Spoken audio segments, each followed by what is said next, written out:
An ancient text warned of bearded strangers arriving from the sea. Centuries later, Spanish ships appeared on the horizon. This is not a coincidence, but one of 25 eerie patterns that suggest the ancient Maya saw the future. They were not just pyramid builders, they were master astronomers and timekeepers who encoded their visions into stone and sacred books. By the end of this journey, you will see history through a startling new lens, where predictions of plagues, celestial events, and even our modern world seem to have been written in the past. How could a civilization without telescopes or satellites foresee events hundreds of years ahead? Were they truly prophetic, or is there a deeper pattern to human history that they alone understood? What does it mean when an ancient warning starts to feel like a modern headline? The first and perhaps most famous of these predictions is a direct line to the moment their world shattered.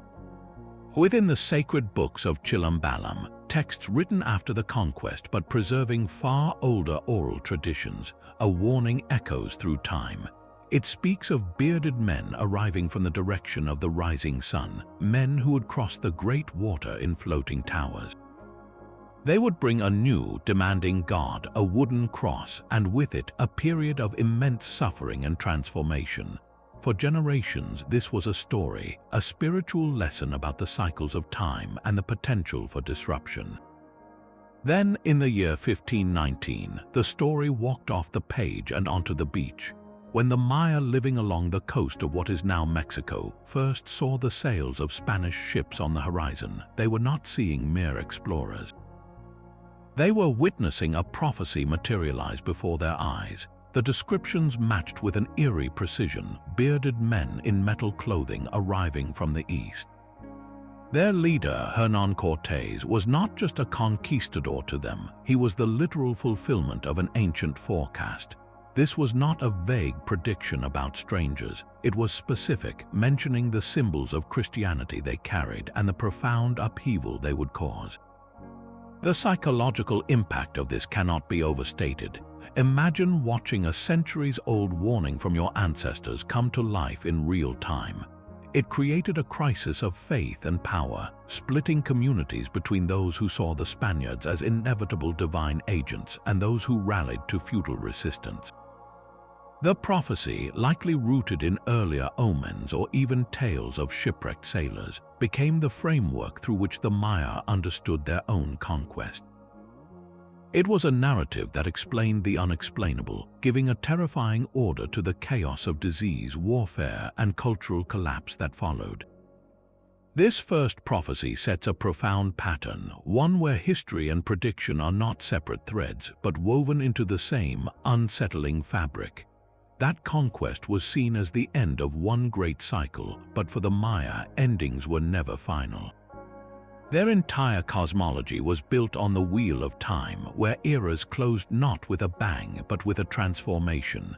This brings us to the second prophecy, one that captivated the modern world but was almost entirely misunderstood, the so-called end of the world in 2012.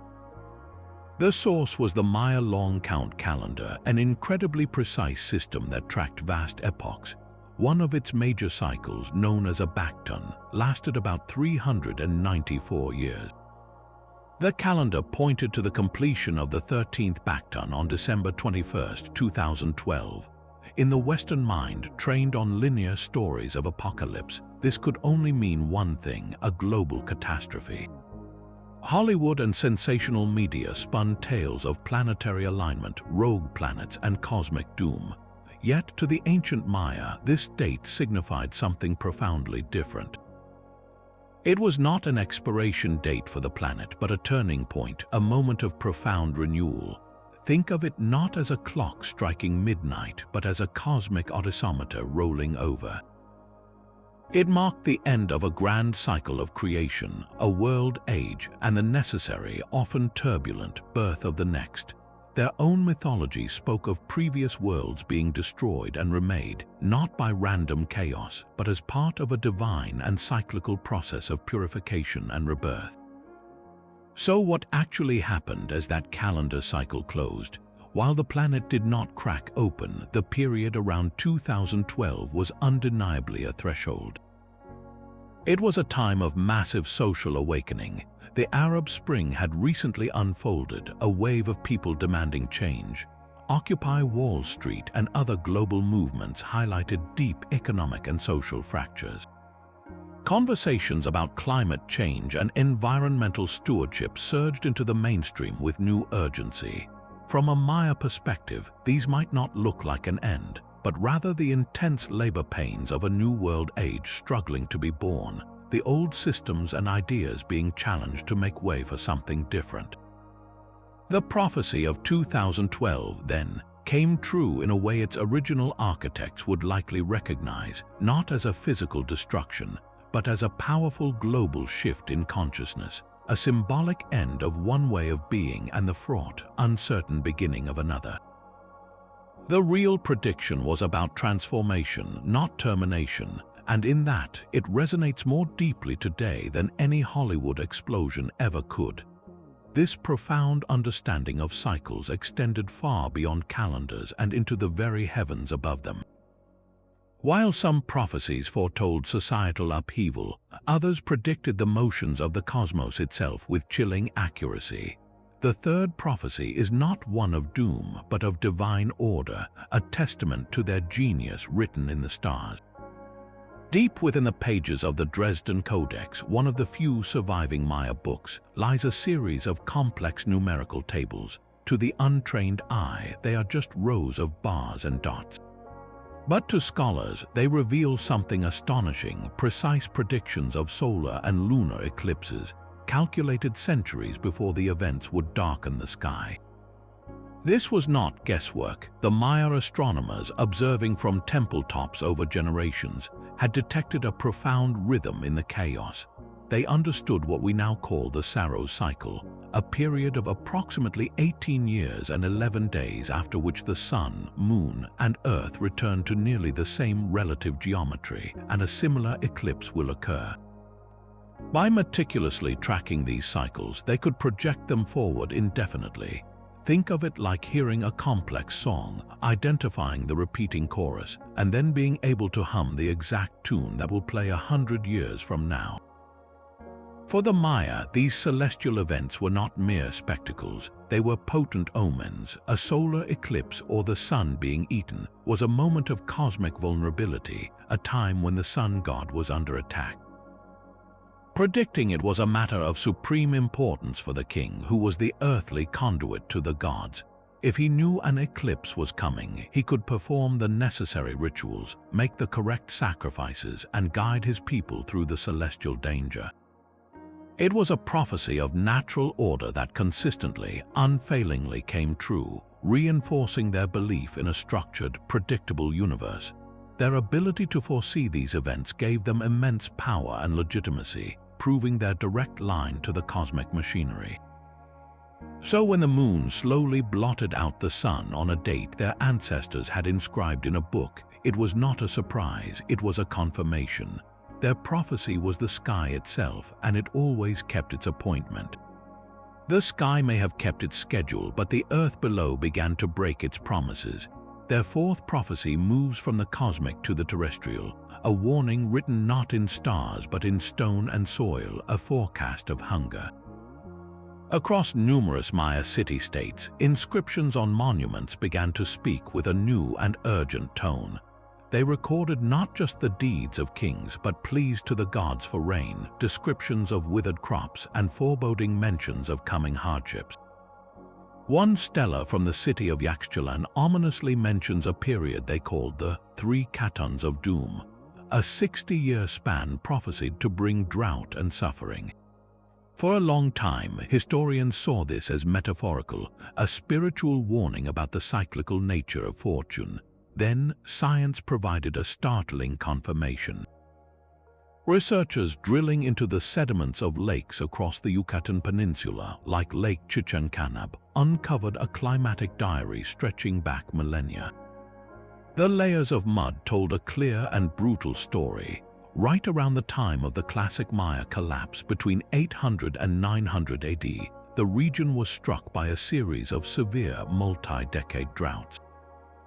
The data showed rainfall dropping by nearly half for extended periods, far beyond what their intensive agricultural systems could withstand. The prophecy of drought and famine was not a vague spiritual notion. It was a precise observation of a looming environmental disaster. Their warnings about the balance between humanity and nature were coming horrifically true. Reservoirs dried up, the elaborate terraces and fields that fed millions lay barren. The societal contract where kings derived their power from ensuring abundance shattered. As food vanished, so did faith in the ruling order. Trade networks collapsed, wars over dwindling resources erupted, and the great ceremonial centers were gradually abandoned to the jungle. This was a prophecy that came true in the most tragic way possible, a civilization foreseeing its own potential downfall from ecological stress and being unable to avert it.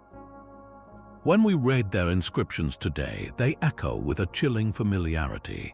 Their struggle with a changing climate, their warnings about pushing the environment beyond its limits, and the societal collapse that followed are not just ancient history. They are a case study, a millennia-old prophecy that speaks directly to our own modern anxieties about water security, agricultural stability, and the fragile foundations of our global society. The Maya saw the pattern, felt the shift, and carved their warning into stone long before the last rains failed. Their stone warnings of drought were a tragedy they could see coming, but the fifth prophecy spoke of an invisible enemy, a horror they could not possibly prepare for. In the wake of the Spanish arrival, Maya scribes preserving their history in the books of Chilam Balam wrote of a new kind of curse. They described waves of sickness that had no name in their language, maladies that came not from an imbalance in the body but from the very presence of the newcomers. The text spoke of people dying from fevers that blackened the skin, of communities where the strong fell as quickly as the weak, and of a great shadow passing over the land that left empty houses in its wake. At the time, these were recorded as spiritual punishments or the workings of malevolent forces brought by the foreigners. We now recognize these descriptions with a heartbreaking clarity. They are the first-hand accounts of the introduction of old-world diseases to a population that had been isolated for over 10,000 years. The Maya and all indigenous peoples of the Americas had no immunological memory of viruses like smallpox, measles, typhus, and influenza. Their bodies were utterly defenseless. What was a common childhood illness in Europe became a weapon of mass destruction in the New World. The spread was catastrophic and swift. Smallpox, arriving with the first Spanish expeditions, raced ahead of the conquistadors themselves, traveling along trade routes and through villages long before a single European face was seen. Entire towns were wiped out in a matter of weeks, the social fabric unraveled completely. With no one left to tend fields or care for the sick, famine followed pestilence. Priests and elders who held the community's knowledge died, taking their history and rituals with them. It is estimated that in some regions, up to 90% of the population perished within the first century of contact. This was not merely a disease outbreak, it was a demographic apocalypse, the prophecy of a great plague, of unknown curses from across the sea, came true with a ferocity that dwarfed even the worst fears of the scribes who recorded the omens. The true horror lies in the fact that the prophecy was not predicting a natural disaster, but the unintended consequence of two separate worlds colliding. The Maya foresaw the suffering that would accompany the bearded men, but even their most dire visions could not have captured the scale of this biological tragedy. Their warning serves as a somber milestone in human history, a testament to how the most world-altering events can be delivered not by armies, but by the silent, deadly passengers those armies carry. The silence that followed the plagues was not meant to be eternal. Woven into the very fabric of their understanding of time was a sixth prophecy, one so meta it borders on the philosophical, the prediction of their own rediscovery. For the Maya, time was not a straight line into oblivion, but a great rolling wheel. Their calendar cycles spoke of worlds being destroyed and reborn, of gods departing and returning. The completion of a Bacton was not an end but a turning, a moment when what was hidden could be revealed once more. There is a powerful symbolism in their long count, a system so vast it stretches across millennia, as if it was designed not just for their present but for a future audience. It is as if they built a message in a bottle, not of wood and glass but of mathematics and stone, and cast it into the river of time, trusting that the cycle would bring someone to find it. For centuries after the collapse, that message lay dormant. The great cities like Palenque, Tikal, and Kapon were swallowed by the relentless jungle, their stories muted under vines and roots. To the outside world, the Maya became a ghost, a rumor of a lost civilization. Then the wheel turned. In the 19th century, the cycle of revelation began. Explorers like John Lloyd Stephens and artist Frederick Catherwood ventured into the Central American rainforests. What they found was not a few scattered ruins, but the breathtaking stone skeleton of a forgotten world. Catherwood's meticulous drawings, published for a rapt European and American audience, were the first whispers of that ancient voice returning. But the stones were silent, the glyphs an impenetrable mystery.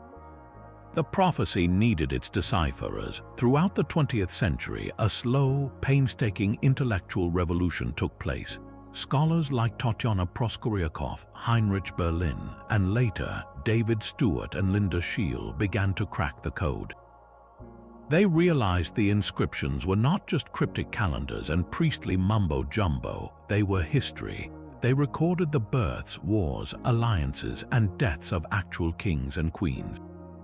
With each glyph understood, a name was recovered, a dynasty was restored, a story was told.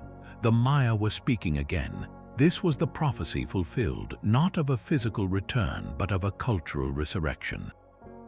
The long cycle of concealment had ended, and a cycle of revelation had begun. They had, in a sense, foreseen a time when their legacy would not be forgotten, but would wait, patient as the stone itself, for the world to turn and for minds to become ready to listen. Their calendar was the alarm clock, and when it rang, we were finally there to hear it. Their cultural resurrection gave us back their words, and within those recovered glyphs and stories, a seventh prophecy takes a more speculative yet fascinating form. As scholars began to translate the rich imagery of Maya mythology, they encountered repeated and puzzling descriptions. There are tales of powerful beings, sometimes gods, sometimes legendary heroes, who traveled not on foot but through the sky in wondrous vehicles. In the Popol Vuh, the sacred book of the Kayich Maya, there is mention of beings who could know all, see all, and whose means of movement was supernatural. Later, in post-conquest folklore preserved by elders, the descriptions become even more curious. Some stories speak of great metal birds that roared across the heavens, their bellies sometimes holding people. They were called muan, a word for a bird of ill omen, but applied to something entirely new and mechanical. For the longest time, these were interpreted as purely mythological, symbolic representations of celestial power or spiritual ascension. But with the dawn of the 20th century, a literal interpretation became impossible to ignore. What flew over the jungles of Guatemala and the Yucatan by the 1930s and 40s? Airplanes, to a people whose ancestors had never seen anything heavier than air achieve flight. The first sight of a silver aircraft roaring over the treetops must have been a moment of profound cognitive shock. It was a prophecy instantaneously fulfilled. The metal bird from the old stories was here, and it was real. This interpretation is, of course, highly speculative and hotly debated. Skeptics rightly argue that projecting modern technology onto ancient metaphor is a classic case of seeing what you want to see. The Maya were masters of metaphor, and a sky god's chariot could easily represent the sun's journey or a shaman's spiritual flight. Yet, the persistence of the imagery is striking. The argument is not that the Maya blueprinted a Boeing 747, but that their mythological language created a conceptual container so perfect that when aviation finally arrived, it slipped right in. Their stories had a placeholder for a phenomenon beyond their experience, a vehicle for sky travel. When that placeholder was filled by the roaring reality of aircraft, it created an eerie resonance, a feeling that the ancestors had, in some symbolic way, foreseen this moment of human triumph. It is a prophecy not of specific invention, but of a category of achievement, the human conquest of the sky, that their myths seem to anticipate. The fulfillment is not in the details, but in the awe-struck recognition that echoes across the centuries when a child of the modern Maya looks up at a jet trail and remembers the old tales of the metal birds. The sky was conquered, but the earth below turned brother against brother. Their eighth prophecy moves from external threats to a sickness of the soul, a forecast of civilizational suicide. Within the Chilam Balam books, the warnings grow darker, speaking of a time when the cord that binds communities would unravel. They prophesied internal warfare, of kin turning against kin, and most hauntingly, the desertion of the cities. It describes a world where the great stone plazas, once throbbing with life and ceremony, would fall silent, reclaimed by the roots of the ceiba tree. For a long time, this was read as a poetic metaphor for spiritual decay, a warning against forgetting the old ways. Then, archaeologists began to piece together the final centuries of the classic Maya, a period known as the Terminal Classic, from roughly 800 to 950 AD. What they found was not poetry, but a literal blueprint for collapse. The evidence was written in stone and soil. At the magnificent site of Bonampak, a series of rooms hold vivid murals that are not celebrations but brutal records. They depict not just battle but the aftermath, captives being tortured and sacrificed by other Maya lords. This was not war against a foreign invader. This was intimate, ritualized violence between city-states that shared gods, language, and blood. The landscape itself tells the same story. Around once open ceremonial centers, archaeologists found hastily built defensive walls, palisades of stone erected not against some distant enemy, but against the neighbor just over the hill. At Tikal, one of the greatest of all Maya cities, the final dated monument tells of a military defeat. Then, the inscriptions simply stop, the grand project ceased.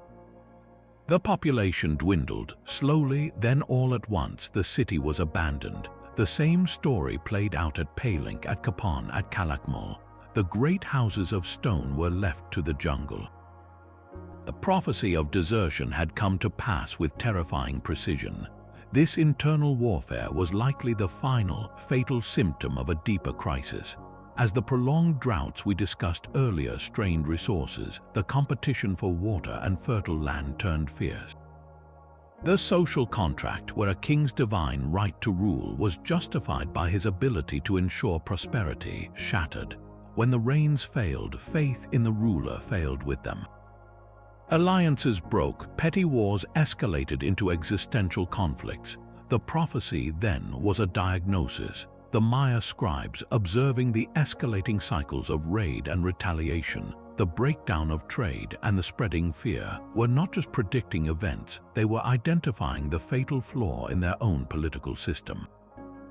They foresaw that their world would not end with a bang from the outside, but with a slow, agonizing unraveling from within, a lesson etched in abandoned stone for any future civilization to heed. But prophecy is not only a record of what was lost, it can also be a weapon for what might be reclaimed. Nearly 300 years after the Spanish conquest, a ninth prophecy ignited a fire that almost burned the colonial world to the ground. This is the story of the Speaking Cross and the Caste War, a conflict that proves prophetic belief is not a relic, but a living force that can forge nations and rally armies. In the mid-19th century, the Yucatan Peninsula was a place of deep inequality. The Maya people, though legally free, lived in a state of near slavery on henequen plantations, crushed by taxes and discrimination. The old prophecies from the books of Chilambalam still circulated, speaking of a time when the foreign rulers would be expelled and the land returned to its rightful people. Then, in 1847, as tensions exploded into open rebellion, something extraordinary happened in the dense forests of what is now Quintana Roo. A group of rebel Maya, led by a man named Manuel Nahuatl, discovered a wooden cross in a remote cenote. This was no ordinary cross, it began to speak. According to the believers, a voice emanated from it, offering divine guidance, military strategy, and most importantly, an absolute promise of victory against the white-skinned oppressors, the Dizul. This was the prophecy made flesh, or rather made wood. The speaking cross declared that the ancient cycle of conquest was over and a new cycle of liberation had begun. Its words were interpreted by a ventriloquist priest known as a Tatar who became the voice of the gods. The cross promised that enemy bullets would turn to water and that the Maya would reclaim their entire world. The effect was electric. The rebellion transformed from a series of grievances into a holy war, a millenarian crusade driven by a prophecy unfolding in real time. The rebels, now called the Cruzab or Crossers, fought with a fanatical fervor. They nearly succeeded. At their peak, they controlled most of the eastern Yucatan, captured key cities, and pushed the Mexican army to the brink. For decades, they maintained an independent Maya state centered around their sacred capital, Chan Santa Cruz, governed by the directives of the speaking cross.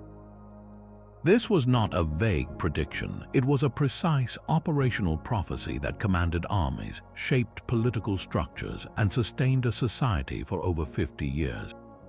The prophecy of liberation and expulsion, born from centuries-old texts, had found its moment and its medium. It came terrifyingly close to coming true, demonstrating that the power of these ancient visions was not buried in the classic period collapse, but alive, adaptable, and capable of sparking a conflict that reshaped the map.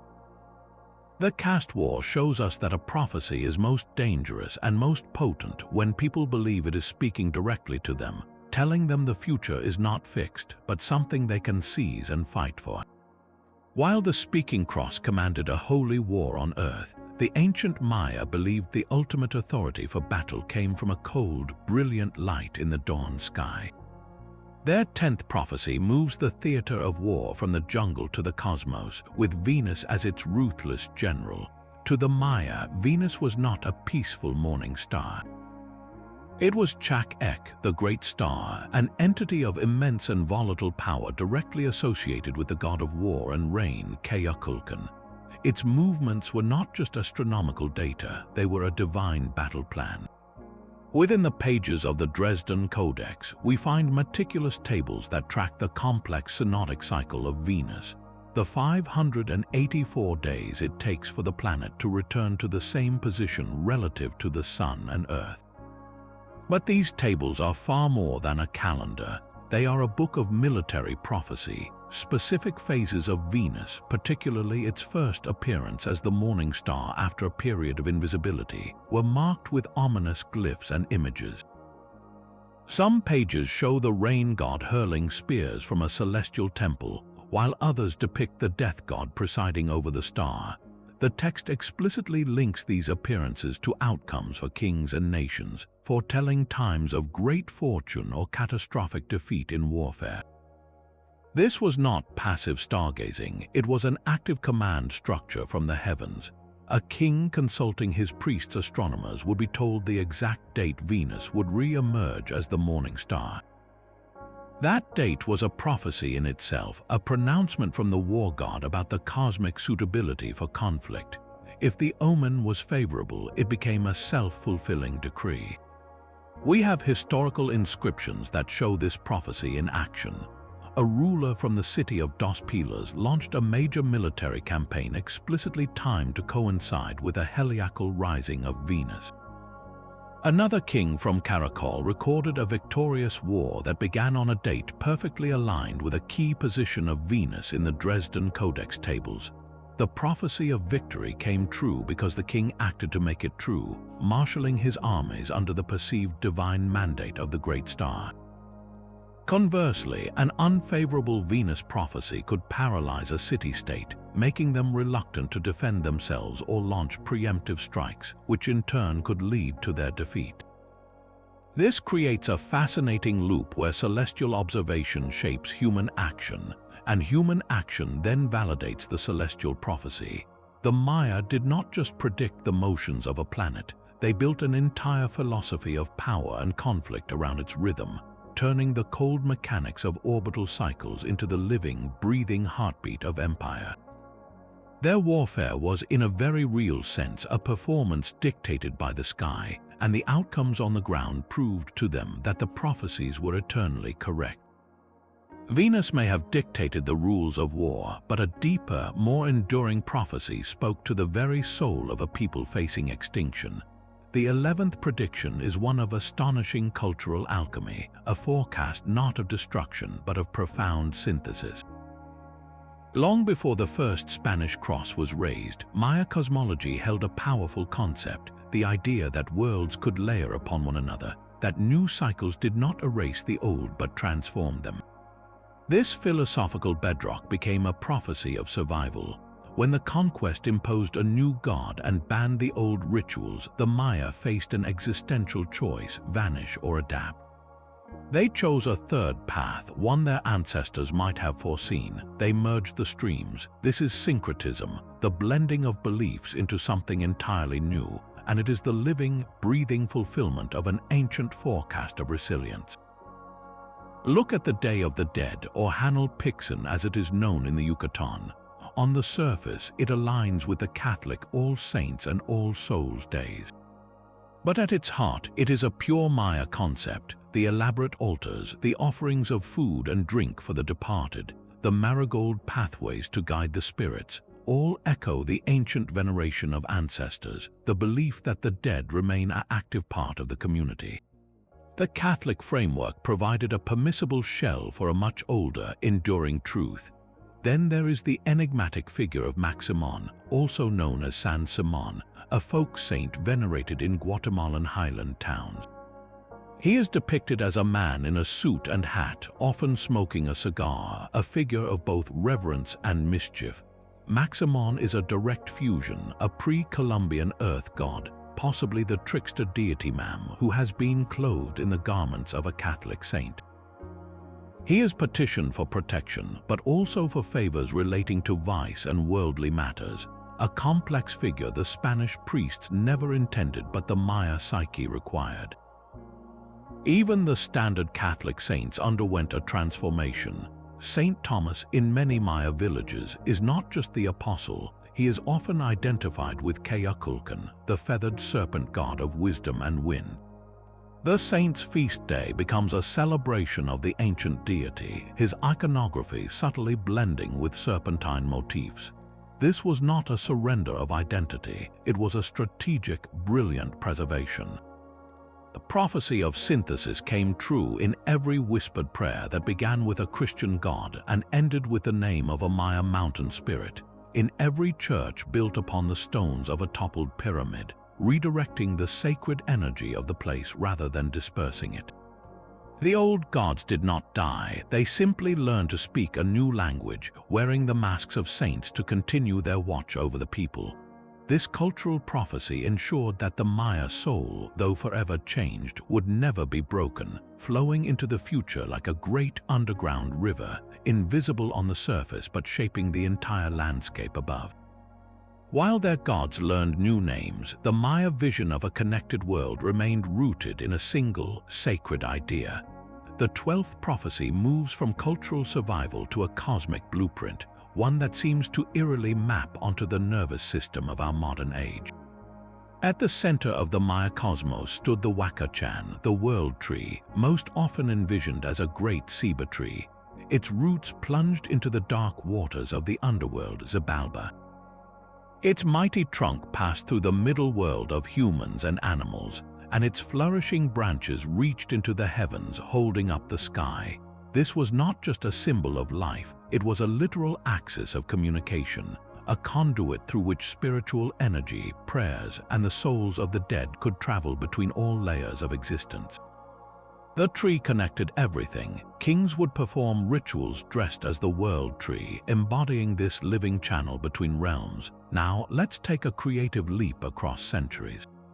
Strip away the bark and leaves of this sacred concept and look at its pure structure, a central trunk with an infinite network of branches and roots, a system designed for the instantaneous flow of information and energy across vast, separate domains. Does that structure sound familiar? It is the exact architecture of our digital world. The ceiba tree is a profound metaphor for the internet and global telecommunications. Its trunk is the backbone of fiber optic cables spanning ocean floors and continents. Its roots and branches are the sprawling networks of satellites, cell towers, Wi-Fi signals, and personal devices that reach into every home and pocket on the planet. Just as the Maya believed their world tree allowed a shaman in Palenque to send his spirit to the heavens or the underworld, our digital tree allows a thought in Tokyo to appear as text on a screen in Toronto in the blink of an eye. The prophecy here is not that the Maya foresaw microchips or social media, but that their cosmology anticipated a fundamental human yearning and its ultimate manifestation, a planet woven into a single, conscious network. They prophesied a state of global interconnectedness so complete it would mimic the sacred anatomy of the universe itself. Their world tree was a map for a psychic and social reality we have only just technologically achieved, an age where distance is annihilated and information flows like sap through a planetary nervous system. It is a metaphor that has become a mechanical, dazzling, and sometimes terrifying reality. That sacred tree of connection held up the sky for kings and commoners alike, but for the rulers themselves, prophecy was not a distant mystery, it was a personal contract written in stone. The 13th of these ancient insights takes us from cosmic patterns to the most intimate of forecasts, the destinies of kings and the fate of their bloodlines.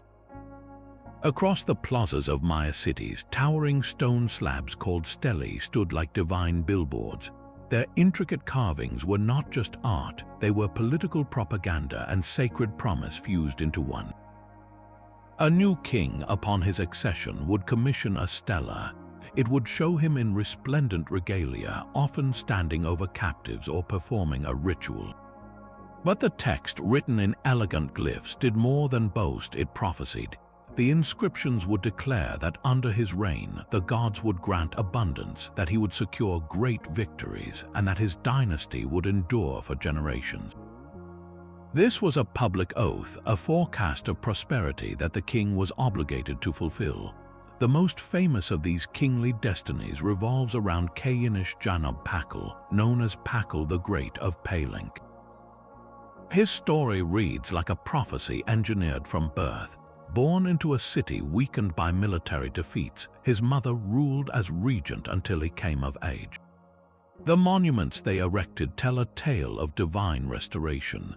They claimed Pakal was a direct manifestation of the maize god, reborn to heal the kingdom.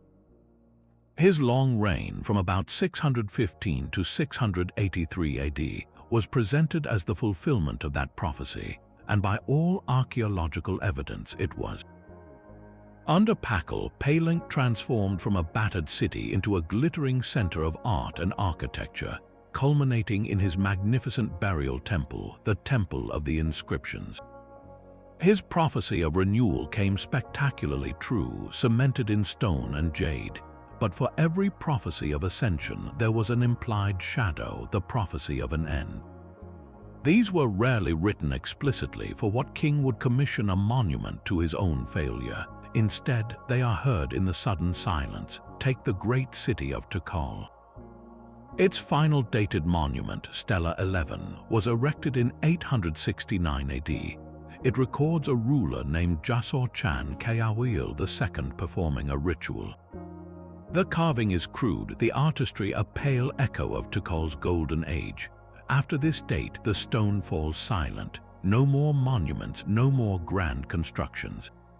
The prophecy of dynastic continuity, repeated for centuries on Tikal's stelae, had reached its expiration date. The silence itself is the fulfilled prophecy of collapse. Archaeology confirms this narrative written in absentia. Excavations show the royal palaces were abandoned, the population dwindled, and the jungle began its slow reclamation. The elite propaganda, which had for so long shaped reality by predicting success, finally reflected a new and irreversible truth. The dynasty was over. The prophecy of its end had come to pass without needing a single glyph to announce it. These kingly prophecies show us the two-edged sword of Maya history. A positive forecast could rally a people and guide a ruler to genuine greatness, as with Pakal. But the very system that relied on these divine mandates was fragile. When drought, war, or famine struck, the king's failure to deliver on the prophecy of abundance shattered his legitimacy. The stone that once promised eternal glory then became a tombstone for an entire way of life, a stark reminder that in the Maya world, history and prophecy were not just linked, they were in a constant, tense dialogue, each shaping the other until the very moment the last chisel fell silent. The silence of a fallen dynasty was often preceded by a rumble deep in the bones of the world itself. The 14th prophecy shifts our gaze from the fate of kings to the temperament of the earth, a forecast of instability written into the very ground the Maya walked upon. Their homeland, from the volcanic highlands of Guatemala to the limestone shelf of the Yucatan, sits upon a restless geological junction where tectonic plates grind against one another.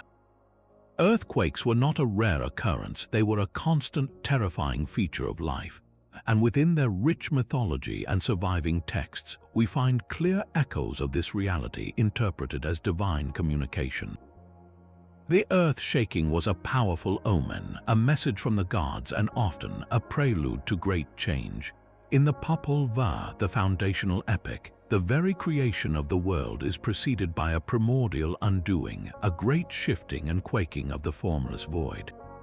More directly, the Chilam Balam books speak of times when the earth would tremble, foretelling the arrival of new epochs or the fall of rulers. These were not mere metaphors for social upheaval, they were descriptions of a physical phenomenon loaded with prophetic meaning. When the ground shuddered beneath their feet, the Maya priests would immediately consult their calendars and sacred almanacs.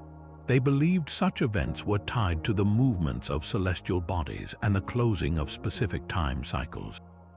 An earthquake on a day ruled by a certain god could be interpreted as that deity's displeasure, a warning that the current world age was out of balance and needed correction, or even a violent renewal. This prophecy of a trembling earth was validated again and again by the geology of their world. The evidence is etched into their architecture. At the great site of Capon in modern Honduras, archaeologists have found clear signs of seismic damage and subsequent repairs in the temple structures. An entire staircase was rebuilt after a major quake, an event possibly recorded in the city's historical texts as a divine sign. The Maya did not see this as random bad luck. They saw it as the fulfillment of a cyclical prophecy, the earth literally shaking off the old order to make way for the new.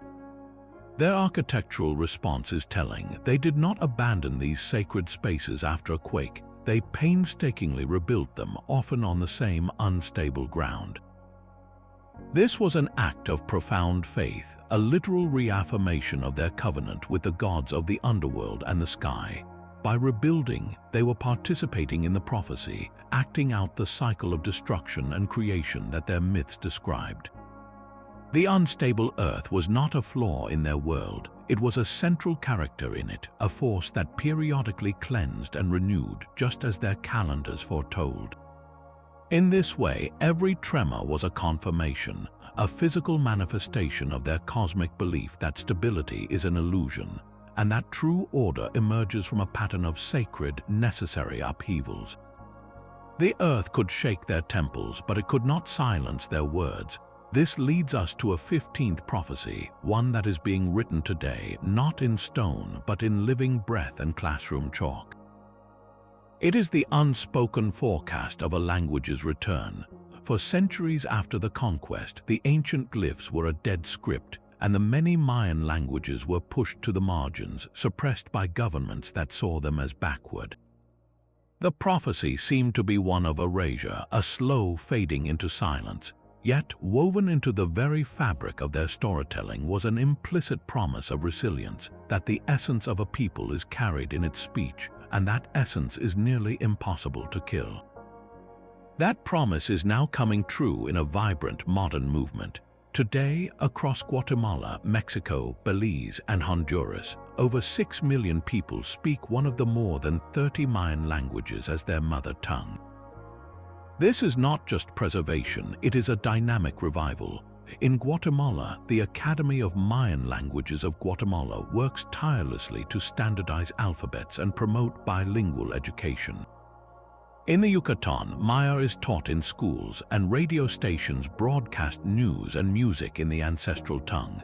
But the most powerful fulfillment of this cultural prophecy is happening with the very script that adorned the temples, the once forgotten glyphs. Scholars, many of them Maya themselves, have moved decipherment from academic journals into community workshops. They are teaching a new generation how to read the writings of their own ancestors. Imagine a classroom in a highland Guatemalan town where students are not just learning Spanish or English, but are painstakingly drawing the glyph for jaguar or sky, connecting the curves on their notebook paper to the same curves carved at Tikal 1,000 years ago. This is not archaeology, it is reclamation.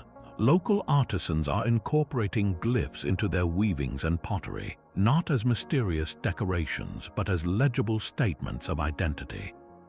The prophecy fulfilled here is not of a specific event, but of an unbroken thread. It is the proof that a culture can endure the collapse of its cities, the imposition of foreign rule, and the pressures of a globalized world, and still choose to speak its truth in its original voice. The words did not die. They were waiting like seeds in a sacred bundle for the right season to be spoken again. This living revival is perhaps the most profound prophecy of all, because it is one that we are all witnessing come true in real time, a testament to the idea that some futures are not foretold but forged by the will to remember. The resilience of language preserved their inner world, but nothing could prepare them for the shock of creatures that seemed to step out of a fever dream. The 16th prophecy speaks of unnatural beasts, and it is found in the bewildered accounts of the conquest's aftermath. The Maya, whose animal world was defined by jaguars, tapirs, and turkeys, encountered a menagerie that defied all logic. Spanish chronicles and later Maya texts describe the arrival of horses, cattle, pigs, and even chickens with a mixture of terror and awe. These were not just new animals, they were monstrous omens. A horse with its immense size, metallic skin of armor, and a rider fused to its back appeared as a single, terrifying centaur-like entity. Cattle were hulking, noisy creatures in numbers never before imagined. To a people who saw the cosmos in every living thing, these were not mere livestock. They were divine or demonic signs, living prophecies of a world turned utterly upside down. The omen, however, quickly became a tangible, earth-altering force. This prophecy came true not in symbolism, but in the very soil and on every dinner plate. The impact was ecological and cultural lightning. Animals like pigs and cattle, which had no natural predators in the Americas, reproduced with explosive speed. They trampled and consumed the delicate milpa garden plots, the ancient Maya agricultural system of corn, beans, and squash. Their hooves compacted the earth, and their grazing opened vast swaths of land in ways the Maya had never engineered. But the transformation went both ways. These unnatural beasts were also adopted, slowly weaving themselves into the fabric of a new, blended world. The chicken, for instance, largely replaced the native turkey as a source of eggs and meat. Pork and beef, once unknown, gradually became staples, creating entirely new dishes that are now considered traditional Maya cuisine, like cochinita pibil, the slow, roasted, marinated pork. The horse, after its initial shock as a weapon of war, eventually became a tool of transportation and agriculture, changing the rhythm of travel and trade. The prophecy of strange beasts was a forecast of a complete rewiring of the relationship between people and their environment. The Maya landscape was permanently reshaped by snouts and hooves, and their diet was irrevocably expanded by flavors from across the ocean. The omen walked, grazed, and bred its way into reality, proving that a prophecy can arrive on 4 legs, forever changing the taste of the world. Their world was reshaped by strange beasts, but one small, native creature held a sacred place in the very heart of their cosmology. The 17th prophecy hums with the sound of wings, a warning about the most delicate of balances. For the Maya, the stingless bee, known as uncanny, was far more than an insect. It was a divine messenger, a symbol of the ruling class, and its honey was a sacred substance, used in rituals as medicine and as a precious trade good. The bee was so revered that it had its own god, and its image adorned the jewelry of kings and queens. Within their lore, however, was a subtle but persistent thread, an understanding that the well-being of the bee was a direct indicator of the well-being of the world. Myths and oral traditions hinted at a time when the bees would grow quiet or disappear, a sign that the natural order was fraying and that hardship, perhaps drought or famine, would follow. The bee was not just a producer of a sweet treat, it was a keystone, a living gauge of ecological health. The prophecy was that if this delicate, buzzing harmony were disrupted, the entire system would feel the shock. Today, that ancient intuition echoes with a chilling new relevance. Modern agriculture faces its own ominous silence, colony collapse disorder. This phenomenon, where worker bees abruptly vanish from a hive, leaving behind the queen and immature bees, has baffled and alarmed scientists for years. While the causes are complex, a mix of pesticides, habitat loss, parasites, and climate stress, the outcome mirrors the Maya warning. A vital pollinator disappears, and the foundation of our food web begins to tremble. The Maya, who depended on the pollination of their squash, chilies, and fruits, understood this connection on a spiritual and practical level. Their prophecy about the bee was a profound ecological insight wrapped in myth. They recognized that the smallest creatures could hold the greatest power, that the hum in the air was the sound of the world working as it should. When that hum fades, it is a signal that cannot be ignored. The parallel is haunting, not because the Maya predicted modern agrochemicals, but because they identified a fundamental truth. The collapse of a symbiotic relationship is a prelude to wider collapse.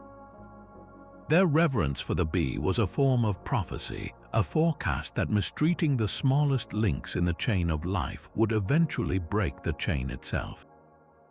In our world of silent hives and struggling pollinators, their ancient respect for uncanny feels less like folklore and more like a forgotten instruction manual for survival. The sacred white roads, or sakbiab, were more than mere paths through the jungle.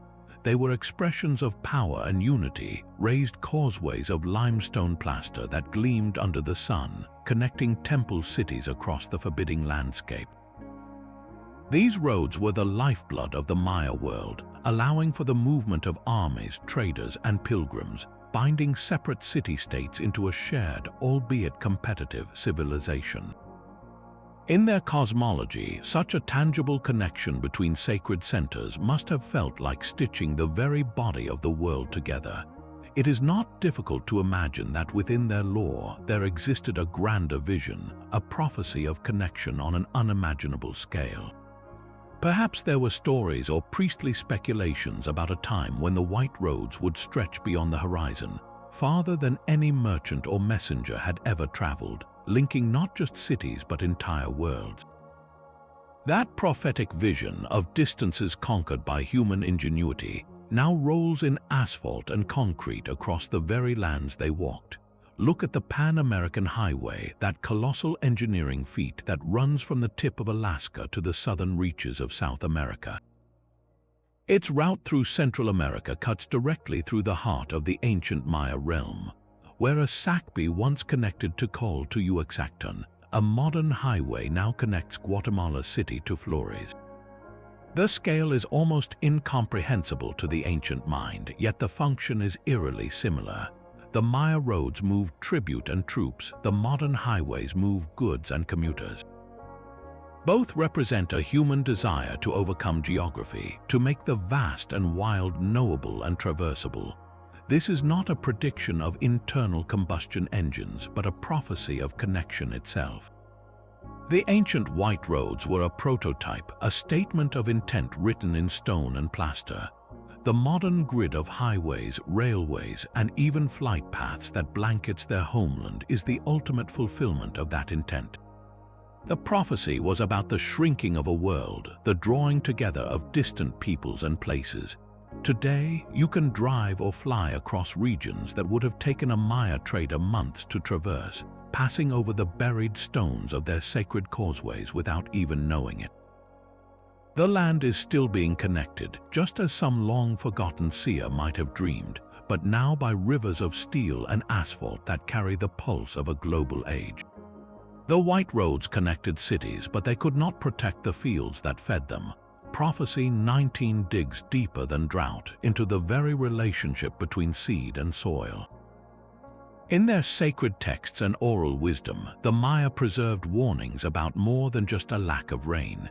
They spoke of times when the earth itself would grow weary, when the corn would grow stunted and weak not from thirst alone, but from a deeper sickness of the land.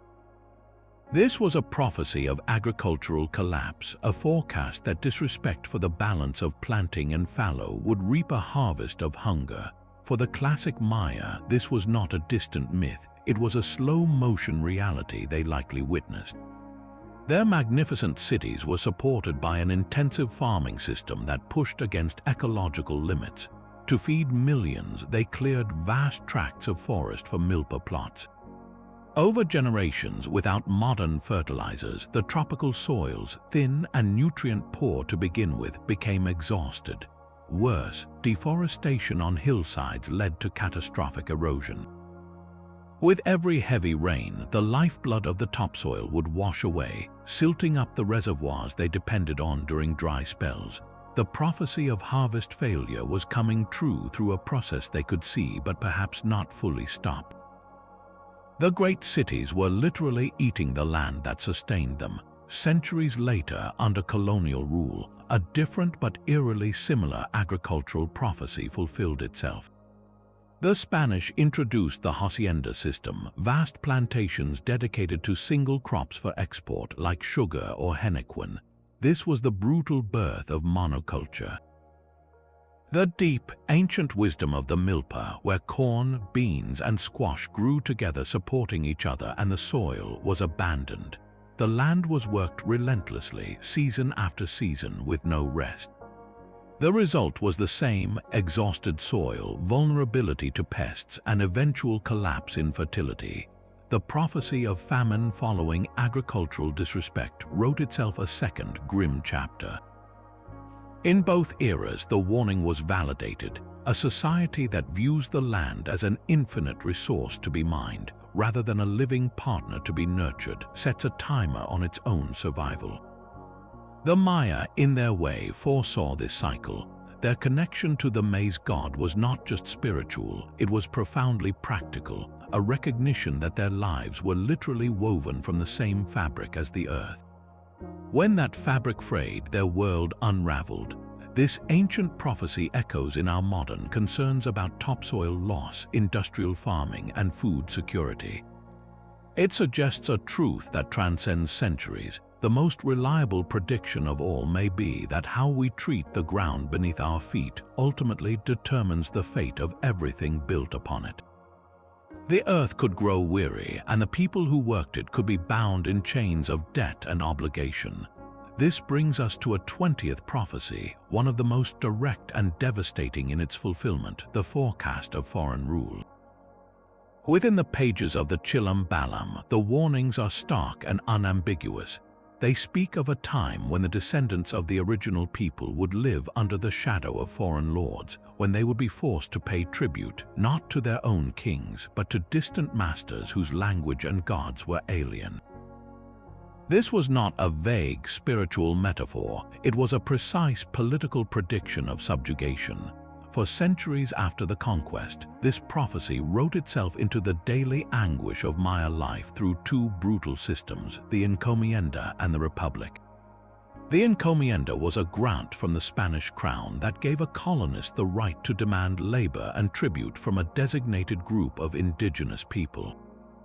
In theory, the colonist was supposed to provide protection and religious instruction in return. In practice, it was legalized slavery. Maya communities were forced to work in mines, on plantations, or in textile workshops. They paid tribute in goods they could scarcely afford: cacao, cotton, maize, all flowing out of their villages to enrich a new class of rulers. The prophecy of paying tribute to foreign lords was being enacted, coin by coin, bean by bean. Even after independence, when the new republics replaced the Spanish crown, the prophecy did not end. It simply changed its uniform.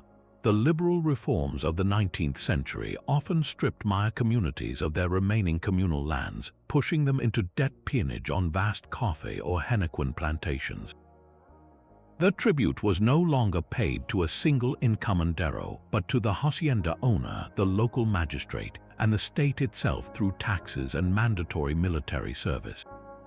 For nearly 400 years, the structure of life for millions of Maya was defined by this one unbroken truth: their labor and wealth were extracted to build a world that was not their own. The prophecy from the old books had crystallized into a permanent social reality. This was a forecast that came true with such horrific precision that it must have felt like a cruel, inescapable destiny. Every time a Maya farmer handed over a portion of his harvest to a Ladino tax collector, every time a family sent a son to work on a distant finca to pay off a debt, they were living out a warning their ancestors had etched into the collective memory. It was a cycle of political and economic domination so complete that it seemed to confirm the most fatalistic reading of the prophecies, that some futures are not to be changed but merely endured. The weight of earthly subjugation was absolute, yet the Maya always kept one eye fixed on the heavens, searching for signs of a different kind of power. Among the most debated and compelling celestial prophecies is their potential vision of comets, those ghostly travelers that blaze across the night sky without warning. Within the fragile pages of the Dresden Codex, alongside the precise tables for Venus and eclipses, there are haunting images that scholars have long pondered. One page shows a serpentine form descending from a sky band, its body studded with what look like grasping claws or eyes, while below, a great flood drowns a goddess figure. Another depicts a sky serpent vomiting torrents of water onto the earth. For decades, many researchers have interpreted these not as mythical beasts, but as representations of comets, their long, flowing tails perfectly captured in the serpentine imagery. The Maya word for comet, Setumil al-Ek, translates to star that smokes, a description that fits these dramatic illustrations with eerie accuracy. If these are indeed comet records, then they were not seen as beautiful curiosities. To the Maya, a comet was the ultimate omen, a cosmic serpent uncoiling in the heavens to herald catastrophic change, the death of kings, the outbreak of war, or great floods that would cleanse the world.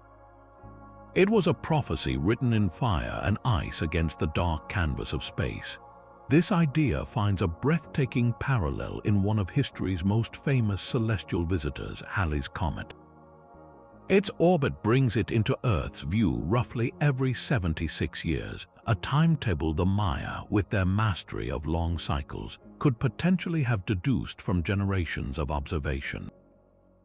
While no definitive proof links them to tracking Halley specifically, the principle is what matters. If they prophesied that comets signaled upheaval, then Halley's Comet has acted as a relentless cosmic clock, its appearances punctuating human history with uncanny timing. Its sweep across the sky in 1066 was seen as an omen of victory by William the Conqueror just before the Battle of Hastings. In 1301, the artist Giotto painted it as the Star of Bethlehem. Its return in 1910 sparked global panic and superstition, presaging the tectonic shifts of World War I. Even its more recent appearance in 1986 coincided with the Chernobyl disaster and the beginning of the end of the Cold War, events that reshaped the global order. From a Maya perspective, each of these returns would have validated their ancient warning. The prophecy was not about predicting the specific event of Hastings or Chernobyl, but about recognizing a pattern that when the smoking star appears, the world below trembles in response. It suggests they understood comets as celestial triggers, moments when the fabric of fate became thin and history was most prone to dramatic turns. Their vision transforms Halley's Comet from a periodic astronomical event into a character in a much older story. A silent, cyclical prophet whose fiery passage has, time and again, illuminated humanity at its most pivotal and vulnerable crossroads. Those celestial omens were written in a language of fire, but the most profound messages were carved in stone, waiting for centuries in plain sight. The 22nd prophecy speaks of cycles of concealment and revelation, a belief that sacred knowledge would be deliberately hidden, only to be uncovered when the world was ready to receive it.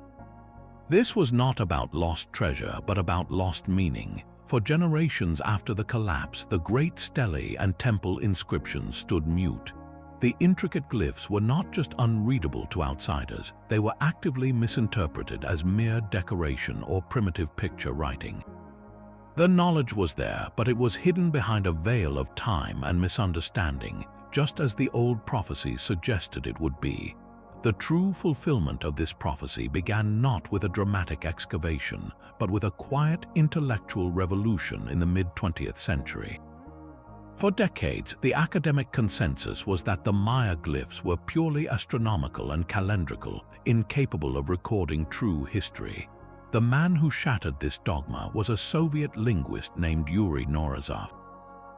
Working in isolation during the Cold War with only photographs of the Dresden Codex, Norizov made a revolutionary claim. He argued the script was logosyllabic, a mix of symbols representing whole words and others representing sounds. His key insight came from an unlikely source, the Spanish friar Diego de Landa's so-called alphabet. Landa had mistakenly believed Maya writing was alphabetic and had recorded a list of glyphs with their supposed Spanish letter equivalents. Where others saw this as useless error, Norizov saw a Rosetta Stone. He realized Landa had not been recording letters but the sounds of syllables. When a Maya scribe wrote the word for turkey, cut, they might use a glyph for the syllable ku and another for tz. Norizov's work, published in the 1950s, was met with fierce resistance, especially from Western scholars, but he had unlocked the door. The prophecy needed its next revealer, someone who could take that key and throw the door wide open. That person was Linda Scheel, an art professor who fell in love with Palink. Scheel, alongside other pioneers like Peter Matthews and Floyd Lounsbury, began applying Norizov's principles on the ground. In a legendary event known as the Palink Round Table in 1973, they gathered at the ruins. Over days of intense collaboration, arguing over drawings and photographs, they did the impossible. They read a king's name from the inscriptions. For the first time in over a millennium, a Maya ruler, Pakal the Great, was called by his true name by people from another world. It was a moment of pure revelation. Scheel devoted her life to this work, not just as an academic, but as a passionate teacher who believed this knowledge belonged to everyone. She traveled to Maya communities, sharing the decipherments, reconnecting people with the written voices of their own ancestors. She and others like David Stewart, who made breakthroughs as a teenager, acted as the modern-day revealers the old cycle foretold.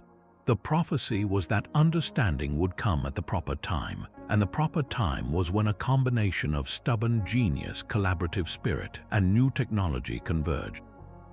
The hidden knowledge did not just reveal names and dates, it revealed a complete historical narrative with politics, poetry, and profound philosophy. The stones were finally speaking, and we had learned how to listen, fulfilling an ancient forecast that truth, no matter how long buried, always returns to the light. The stones spoke of kings, but the sky itself could scream in fire. A 23rd prophecy burns through their mythology, a warning of celestial and terrestrial fury that has scarred their homeland time and again. In the sacred narratives, there are tales of gods hurling fiery stones from the heavens, of a time when the rain was not water but embers. For generations, these were understood as powerful metaphors for divine wrath or the trials of creation. Yet, the geology and astronomy of the region suggest these stories may have been rooted in terrifying, real-world events. The Maya world is a land of fire as much as water. To the south, the volcanic highlands of Guatemala and El Salvador form a chain of smoldering giants. Eruptions were not ancient history, they were a recurring, cataclysmic fact of life. A myth about a mountain spewing ash and molten rock that buried villages would not have been a fantasy. It would have been a collective memory, a prophecy that the earth could and would violently reclaim its own. This prophecy found its most devastating modern fulfillment in the year 1902. For days, the earth around the volcano Santa Maria trembled with deep, ominous groans. Then, on October 24th, one of the largest eruptions of the 20th century tore the mountain apart. The explosion was heard over 500 miles away. A column of ash and pumice rose 17 miles into the atmosphere, darkening the sky across Central America.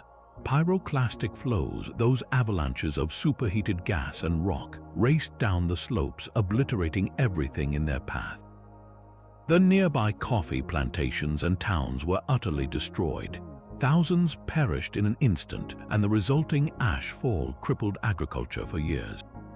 For the local Maya communities, it was the old stories walking the earth once more, a literal rain of fire and stone that matched the descriptions of their ancestors. But the fire could also fall from above. The same clear skies that allowed the Maya to track Venus and eclipses would have also given them front row seats to meteor showers like the annual Perseids or Leonids. A particularly intense storm with hundreds of streaks of light burning across the night would have been a spectacle of awe and terror. In a culture that read omens in every star, a sudden torrent of falling stars would have been interpreted as a dire message, a prophecy of imminent upheaval or the death of a ruler. This warning of fire from the sky, whether volcanic or meteoric, is a prophecy of nature's absolute sovereignty. The Maya did not see these events as random.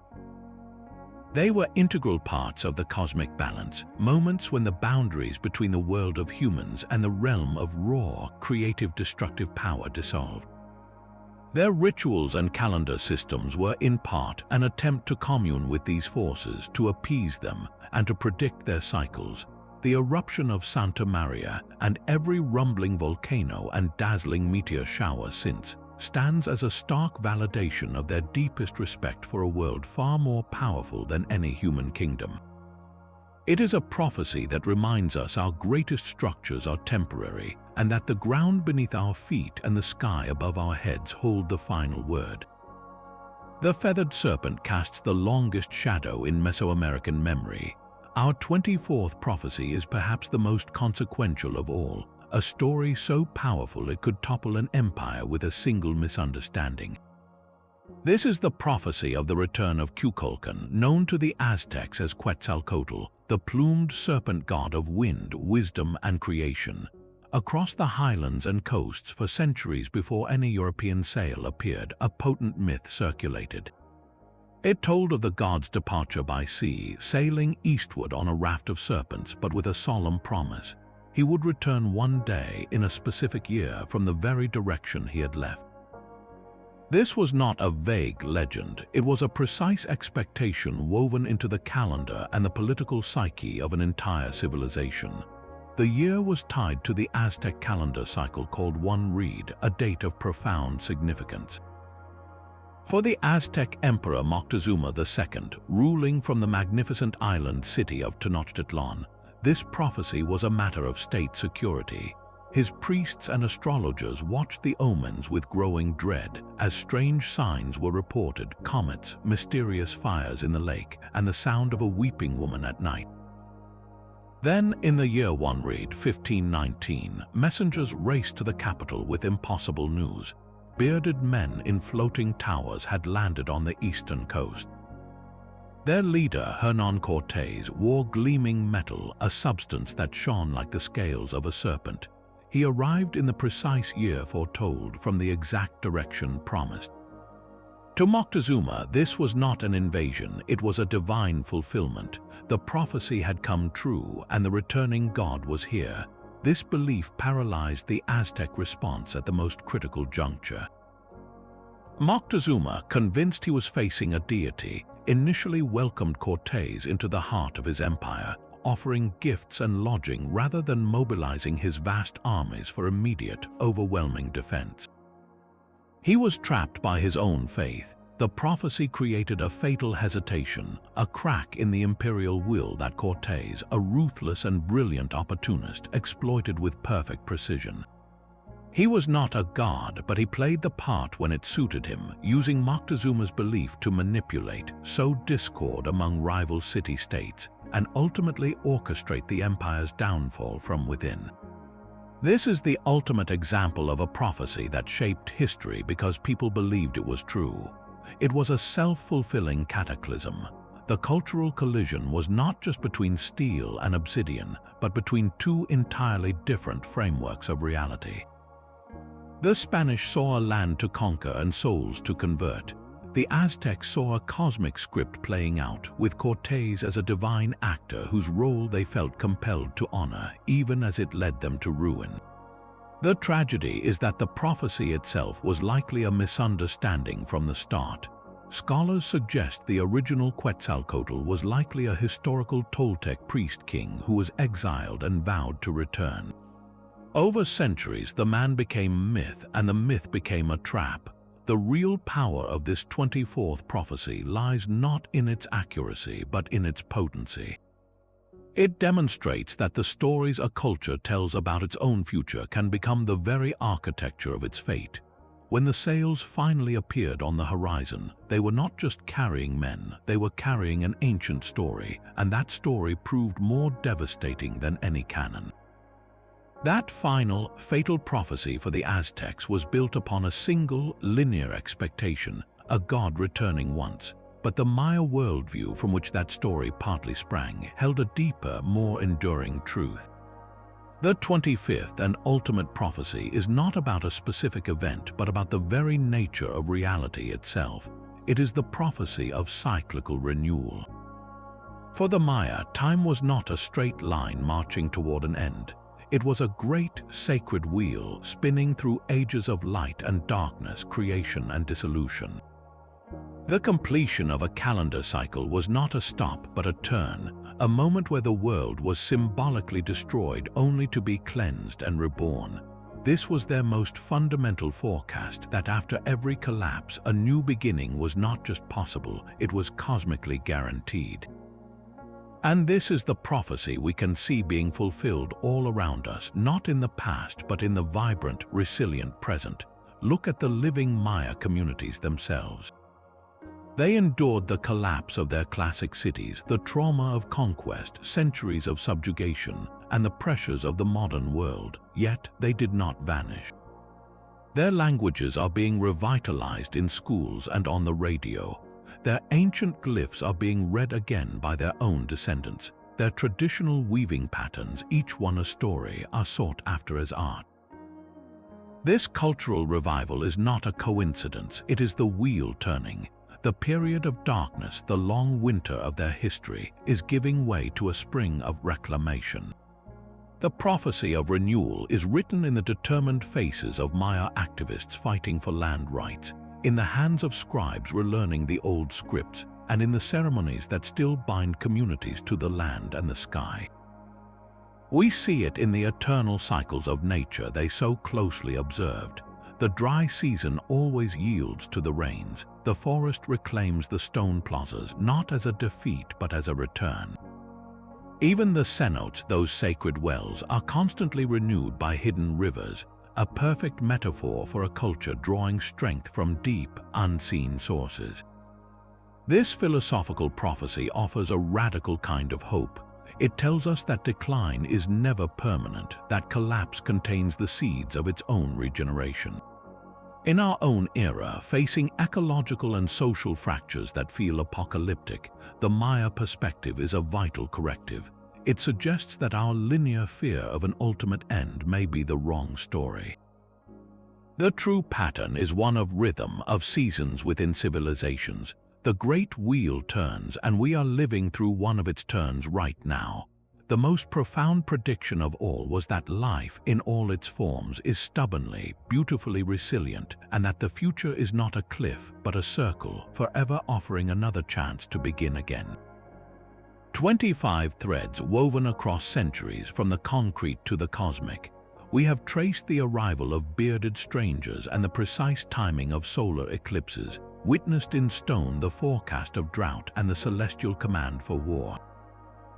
We have seen prophecies of cultural erasure transform into stories of resilient revival, and watched as their vision of a world tree blossomed into our global digital network.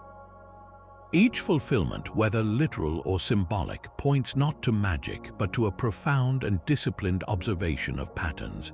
The Maya were master pattern recognizers. They tracked the cycles of Venus until they could predict its wars, measured the seasons until they could foresee the failure of rain, and studied the rhythms of human power until they could diagnose the causes of its collapse. Their prophecies were often extrapolations, taking the deep currents of their world and projecting them forward along the tracks of their sacred calendars. So what does this leave us with? Are these 25 instances genuine glimpses of a predetermined future, or are they a breathtaking testament to the human mind's ability to look backward and connect dots, to weave a narrative of inevitability from the tangled threads of history? Perhaps the answer lies not in choosing one side, but in understanding the power of the pattern itself. The Maya teach us that by looking deeply enough at the world, at the sky, the soil, and the human heart, certain rhythms become visible. Their greatest prophecy may be that we, too, live within such rhythms, cycles of creation and destruction, connection and isolation, amnesia and remembrance. Their legacy challenges us to ask what patterns we are weaving today, and what prophecies our own actions are writing for those who will come after us. If you found this journey through time as captivating as we did, let us know in the comments below. What prophecy resonated with you the most? Be sure to like this video and subscribe for more explorations into the world's greatest historical mysteries. We leave you with a final thought from the Maya themselves, as translated by a modern scholar. It is a reminder that echoes from their stone temples to our digital screens. Time is a wheel, and on that wheel, the eyes of the past, the present, and the future are all the same.